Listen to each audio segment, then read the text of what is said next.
It is the hottest week of July and your baler just stopped dead in the windrow. The monitor lights up with a code you have never seen. You climb down, you check the twine, you check the pickup, everything looks fine. But the machine will not move another bale until a dealer technician drives out and plugs in a laptop you are not allowed to own. That is the moment I want to talk about, because I lived it. Here is what I learned the hard way, and it is the most expensive lesson of my farming life. The baler in your yard, the one you paid for in full, was engineered so you could never truly finish owning it. And the people who built it that way got farm groups you trust to put their names on it. I am going to walk you out of that trap, step by step, the same way I clawed my way out. Stay with me, because near the end I am going to show you a single document signed in January of 2023 and a lawsuit the federal government filed in January of 2025 that together hand you a way to take back control of a machine you already own right now. Not your next machine, the one sitting in your shed tonight. Let me take you back to the field where this started for me. It was a Tuesday, late afternoon, somewhere around 6 o'clock, and I had maybe 40 acres of good dry alfalfa down and a storm line building in the west. My big round baler, a green machine I had owned for 6 years, threw a fault and locked the wrap function. I knew that hay. I knew that machine. I had greased every zerk on it 100 times, and it would not let me finish. I called the dealer. The first thing they told me was that the soonest a technician could come out was 9 days. 9 days, with rain coming. The second thing they told me was the diagnostic trip alone, before any parts, before any labor on the actual problem, would run me about $180 an hour plus mileage from a shop 51 miles away. I sat in that cab and did the math on losing 40 acres of hay, and something in me broke. Not sad broke, angry broke. That night I started digging. And what I found is that I was not unlucky. I was caught in a system that was designed on purpose to put me exactly where I was sitting. Here is the first thing nobody tells you when you buy that machine.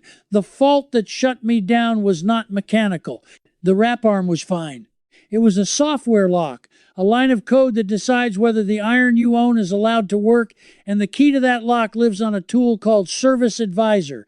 That is the dealer diagnostic software.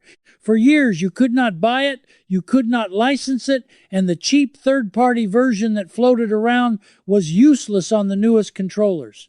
The machine reports its own problem in a language only the dealer is allowed to read. Think about what that means. A diesel mechanic with 40 years under the hood, a man who can rebuild an engine blindfolded, stands next to your baler and cannot clear a code because a corporation decided the code is their property and not yours. That is not safety. That is not complexity. That is a toll booth bolted onto a machine you already paid for, and the toll booth is not cheap. The Public Interest Research Group, a consumer research outfit, dug into this and found that the repair restrictions on modern farm equipment cost farmers real money every single season in downtime and forced dealer trips that an owner could have handled himself in an afternoon. When they surveyed the situation, they put numbers on it that lined up with my own bleeding. Hundreds of dollars per visit before a single bolt is turned. Multiply that across a fleet, across a season, across a county. But here is the part that took me from angry to determined. I started to understand that the breakdown was not the product. The breakdown was the product working exactly as intended. So I asked the obvious question. How did this happen to machines that used to be the most fixable iron on the place? Because there is a reason your grandfather's tractor still runs and your 6-year-old baler held you hostage. The answer is consolidation. Over the last few decades, the dealer network got swallowed and squeezed until in huge stretches of farm country there is one color of dealer for 100 miles in any direction. When there is only one dealer, that dealer sets the price, sets the schedule, and sets the rules. You do not negotiate with a monopoly. You wait 9 days and you pay the mileage. Then the manufacturers added the software layer on top. Older machines were mechanical. You could feel the problem, trace the linkage, replace the part. The new machines route everything through electronic control units, and those control units demand authorization. Replace a sensor yourself, and the system may refuse to recognize it until a dealer types in an unlock. They call it a calibration. I call it a ransom. And the genius of it, the truly cold genius, is that they sold it to us as progress. More data, more precision, more uptime. The brochure promised the machine would tell you what was wrong. They just left off the part where it would only tell the dealer, and only the dealer could tell it to start again. I want you to sit with how upside down that is. You can own the largest, most expensive piece of equipment on your operation outright, no note, free and clear, and still be locked out of its most basic functions by a company 1,000 miles away. I have heard from neighbors who watched a perfectly good combine sit through a harvest window because the wait list was longer than the crop could hold. That is not a hypothetical. That is money rotting in the field. But knowing the trap exists is not the same as getting out of it. So let me show you the moment the whole country saw exactly how much control these companies really hold, because it happened in public, and it terrified every owner who understood what it meant. In the spring of 2022, during the war, equipment was looted from a dealership in the city of Melitopol in occupied Ukraine. We are talking about combines and tractors worth, by the reporting at the time, around $5 million. The thieves hauled this iron hundreds of miles away, all the way to Chechnya, and then the equipment would not start. It had been remotely disabled, bricked from across the world by the manufacturer flipping a switch. Now, in that story, everybody cheered, and I understand why. Thieves got what was coming, but I want you to look past the headline and see what the headline proved. A company can reach into a machine sitting in a field on the other side of the planet and shut it off completely. That capability does not only exist for stolen iron in a war zone. That same remote authority is baked into the equipment in your yard. The story we celebrated was the same story that should keep every owner up at night. The power to disable theft is the power to disable you. So now the question stops being whether the trap is real. It is real, and it has a kill switch. The question becomes whether anyone can actually get free of it. And that is where my search took a turn I did not expect, because it turns out I was not the only farmer who broke that night in the cab. There were thousands of us, and some of them did more than get angry. Some of them went to court. In 2022, farmers started filing suit, and those cases got pulled together into a consolidated antitrust action in the federal court for the Northern District of Illinois. The core claim, in plain English, is that the company built an illegal repair monopoly. That by withholding the software and the tools needed to fix the machines, they forced owners into the dealer network and choked off competition from independent shops and from the owners themselves. This was not a fringe complaint. This was a federal antitrust fight over the right to fix your own iron. And while those private cases were grinding forward, the people who saw the document started telling the rest of us what they found. The percentage of the repair market the dealers controlled, the way the diagnostic software was restricted. The internal understanding that service and parts were not a side business, but a profit center protected on purpose. When you read the framing of those complaints, the breakdown in my field stopped looking like bad luck and started looking like a business model. Here is the layer that made my jaw tighten. The companies had always told us that locking the software was about protecting us, safety, emissions, compliance, keeping untrained hands out of dangerous systems. That is the story. But the antitrust pressure exposed that the same lockout that supposedly protected us also happened to funnel every repair dollar straight back to them. When the thing that protects you also enriches the protector every single time you are allowed to ask who it really protects. So we had lawsuits. Good. But lawsuits take years, and my hay was on the ground that night, not in 2026. I needed something faster.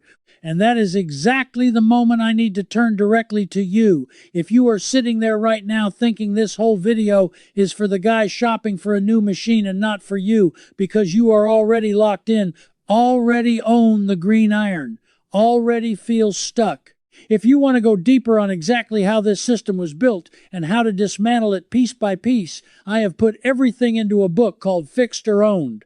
It lays out the full architecture of the repair lockout, the legal fights, and the practical moves that let you reclaim the iron you already paid for. Everything I researched over years of frustration and digging is in there, written for the owner sitting in the cab, not for a lawyer or a lobbyist. You can find it linked in the description below, and I think it'll change the way you look at every machine on your operation. Now, back to the courtroom in the countryside, because the exit is closer than you think. This next part is built for you specifically. The owner who feels trapped. Stay right here, because there are 3 things you can do this week without surrendering to the dealer, and I did every one of them. The first thing, you are no longer completely locked out of the diagnostic software, and most owners do not know this. Under the public pressure of these fights, the company was forced to make a version of its Customer Service Advisor diagnostic tool available for purchase to equipment owners. It is not free, it is not perfect, and they did not advertise it on the nightly news. But it exists. An owner can buy a subscription that lets you read fault codes, see what the machine is actually complaining about, and in many cases clear the very faults that used to cost you a 9-day wait and a 50-mile service call. The first time I pulled my own codes in my own shop, I felt something I had not felt about that baler in years. I felt like it was mine again. The second thing, there is an entire underground of owners and independent technicians who keep the older diagnostic files, the manuals, and the workarounds alive and pass them hand to hand. At a hacker conference in the summer of 2022, a security researcher who goes by Sick Code stood up and demonstrated in front of a crowd that he had jailbroken a John Deere display and gotten it running a video game. People laughed at the game. They missed the point. He proved that the lock is just software, and software can be opened.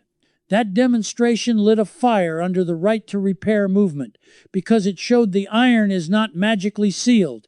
It is sealed with a choice, and choices can be reversed. The third thing, and this is the one that costs you nothing, before you ever let a machine onto your operation again, you start asking for the repair terms in writing the same way you ask about horsepower and bale size. You ask whether you can get the diagnostic software.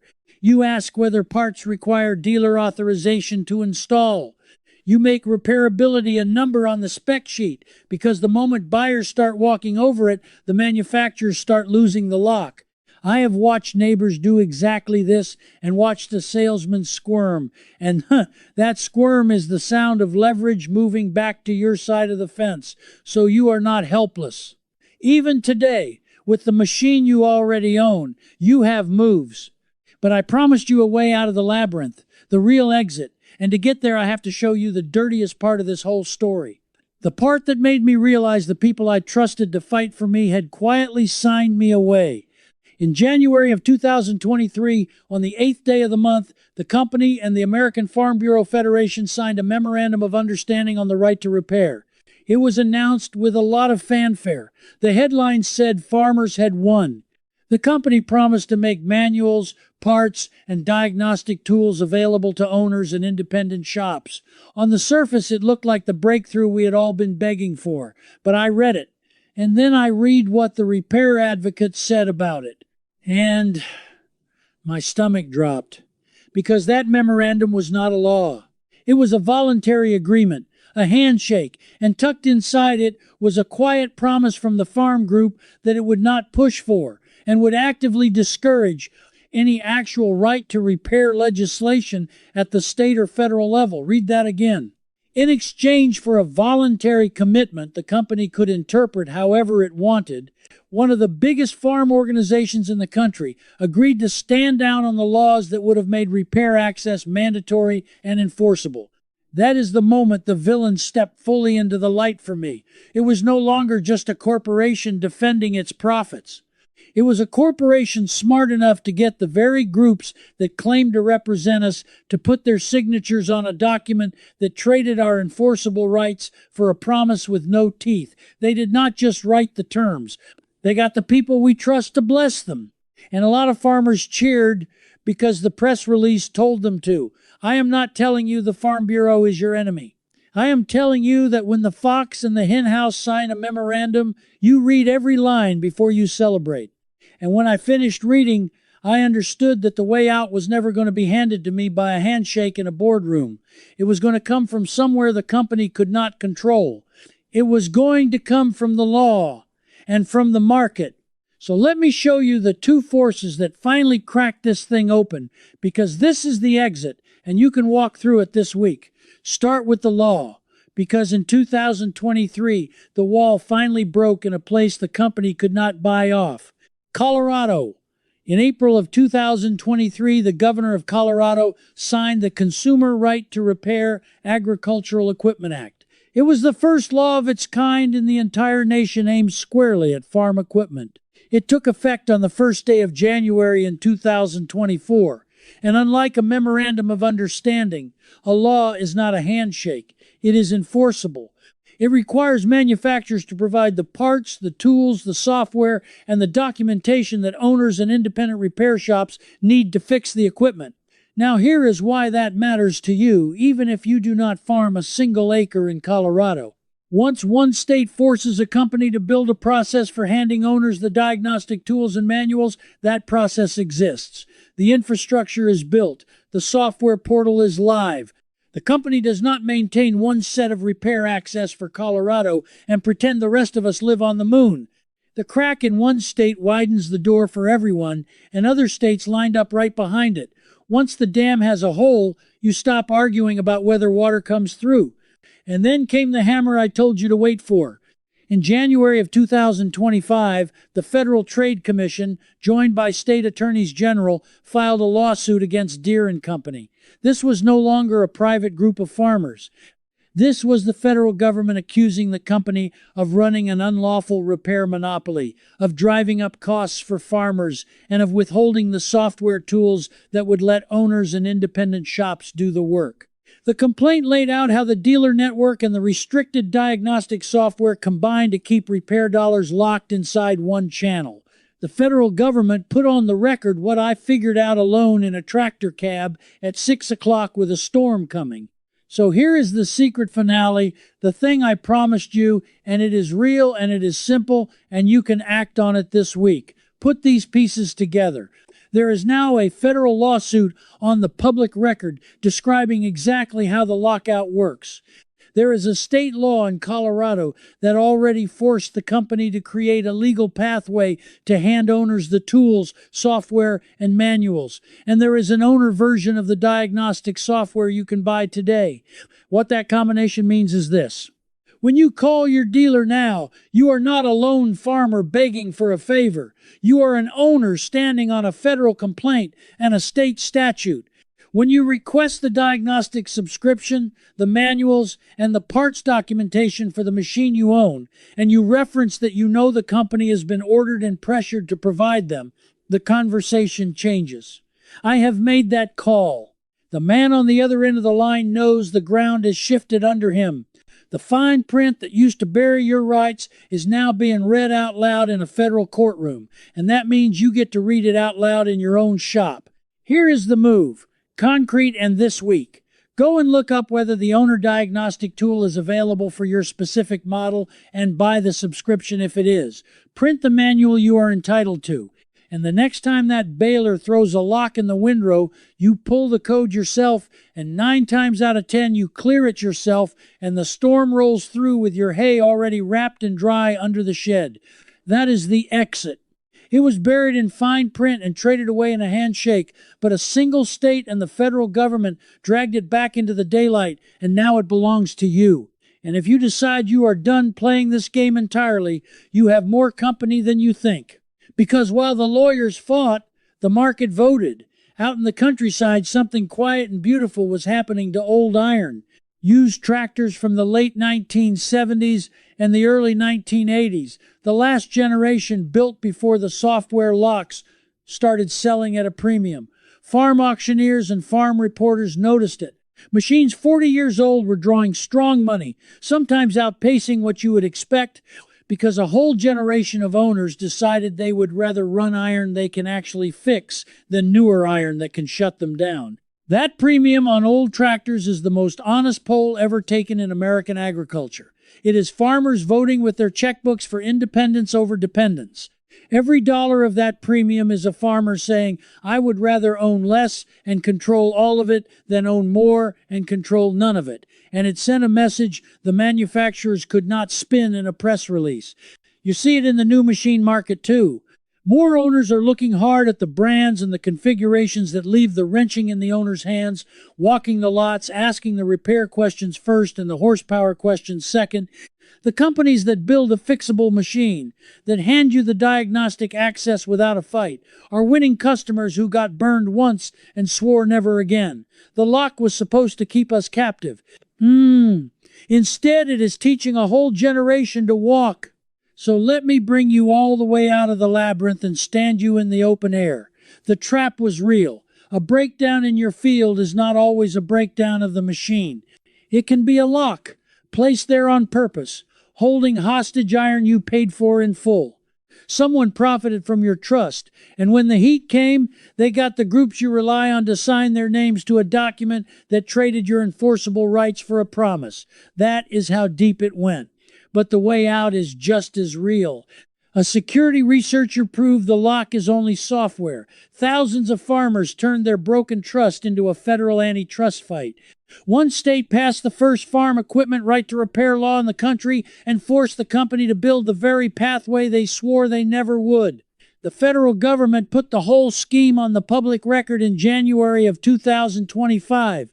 And an owner version of the diagnostic tool sits there waiting for you to claim what was always yours. Here is what I want you to feel tonight after the work is done. You did not lose your independence.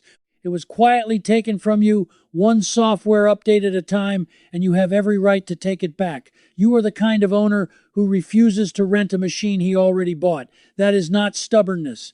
That is the oldest value in farming.